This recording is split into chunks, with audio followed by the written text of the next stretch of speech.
నుంచి నువ్వేనా మా ఇంటి యజమానురాలివి. మేము కూడా నిన్ను చూసే భయపడాలి. నా తల్లే. అనే అనే ఒక నిమిషం ఇటు చూసావా వదిన ఎంత సిగ్గుపడుతోందో.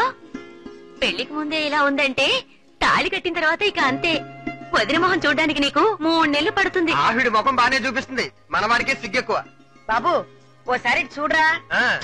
చూడమంటుంటే చూడమంటుంటే అటు చూడు.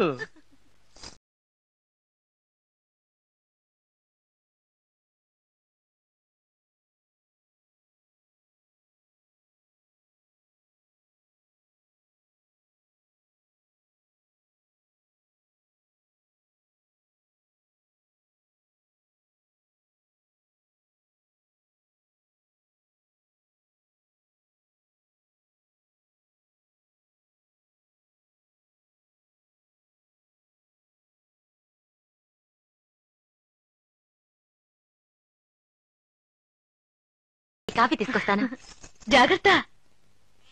కూర్చోండి కూర్చోండి.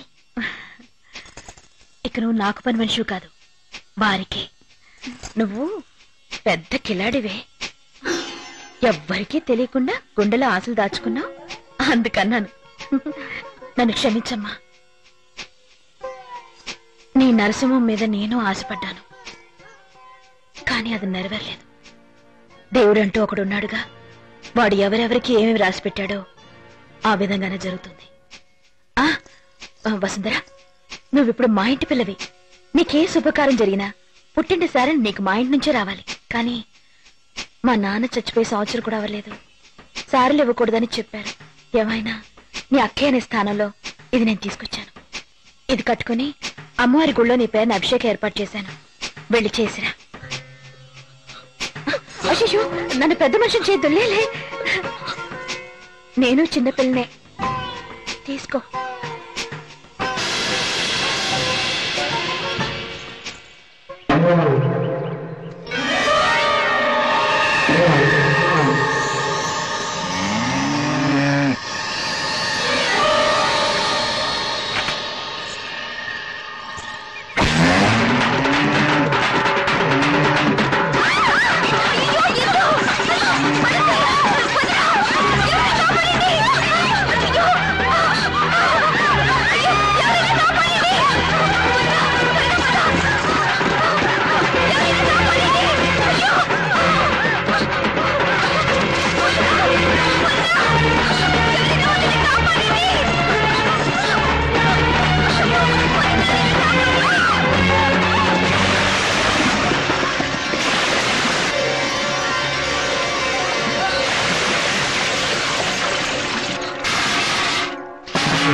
టైం అవుతుంది.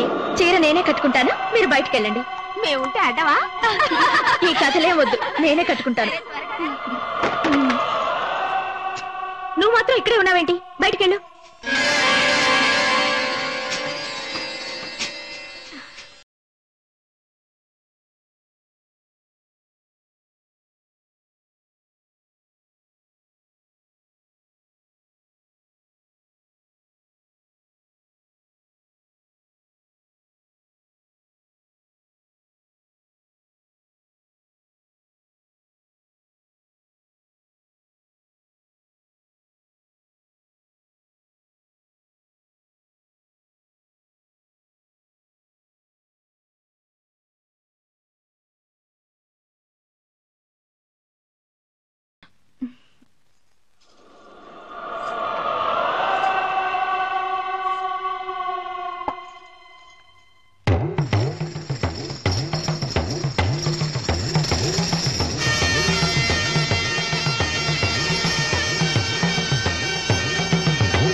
అర్రే లక్షణంగా ఉన్నాడు. నేనేనా? నువ్వు కదా అవతల బా. సార్ కొంచెం తిరగండి. అర్రే మన వీరుడు ధీరుడు ఏంటంటే పాము పుట్లో చేయటారా కాటలేదట. అక్కడికి వెళ్ళు. అవును, ఏం పాము ఎప్పుడు పట్టుకున్నావు? అయ్యో సరే సరే, టెన్షన్ పడదు. అమ్మాయి వస్తుంది, అమ్మాయి వస్తుంది.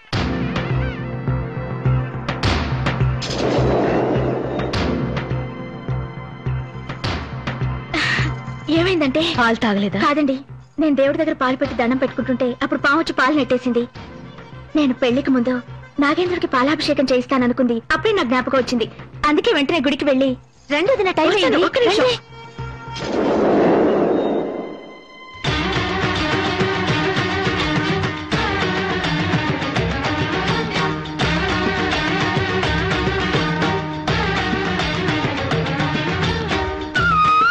ఆ భగవంతుని సన్నిధిలో అడుగుతున్నాను, నిర్భయంగా త్రికరణ శుద్ధిగా దేవుడి మీద ప్రమాణం చేసి నిజం చెప్పు. ఆ అబ్బాయిని పెళ్లి చేసుకోవటం నీకు మనస్ఫూర్తిగా ఇష్టమేనా? ఏమయ్యా, నీకు మనస్ఫూర్తిగా ఇష్టమేనా?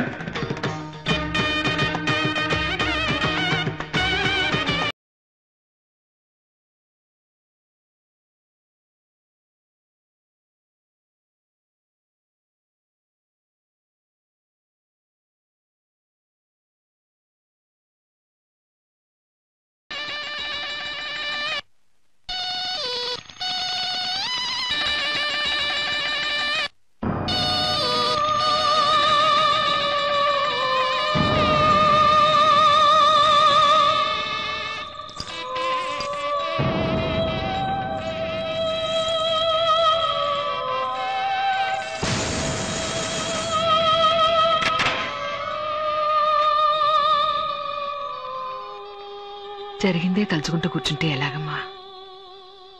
ఏమ్మా, జరిగిందంతా మర్చిపోతావనే కదా నేను ఇక్కడికి తీసుకొచ్చింది. ఎప్పుడు చూసినా నువ్వు అదే చూస్తుంటే ఎలా చెప్పు? నా తల్లి కదూ, భోంచేయపోతే ఆరోగ్యం పాడవుతుంది. ఈ కాస్త తిను, తినమ్మా. నీకేమన్నా పిచ్చి పట్టిందా? నిజంగా నాకు పిచ్చి పట్టింది. ఇక మీద నేను ఎవరి మొహం చూడదలుచుకోవట్లేదు. నేను మోసపోవడం మాత్రమే కాదు, పరుపుపోవడం మాత్రమే కాదు, అవమానపడడం మాత్రమే కాదు, నేను ఓడిపోయాను. ఒక పని మనిషి దగ్గర నేను ఓడిపోయాను రా. అతని మీద ఇంత ఆశ పెట్టుకున్నామని తెలుసుకోలేకపోయానమ్మా. ఎలాగైనా నరసింహాన్ని తీసుకొచ్చి నీకు అప్పగిస్తాను. ఒక పని మనిషి పడుకున్న చోట నేనా? నీకు ఇటువంటి నీచమైన ఆలోచన ఎలా వచ్చింది? నువ్వు నా కాదవేనా? నువ్వు అసలు ఆలోచించి మాట్లాడుతున్నావా? చెప్పు. అన్నిటికీ నువ్వే కారణం.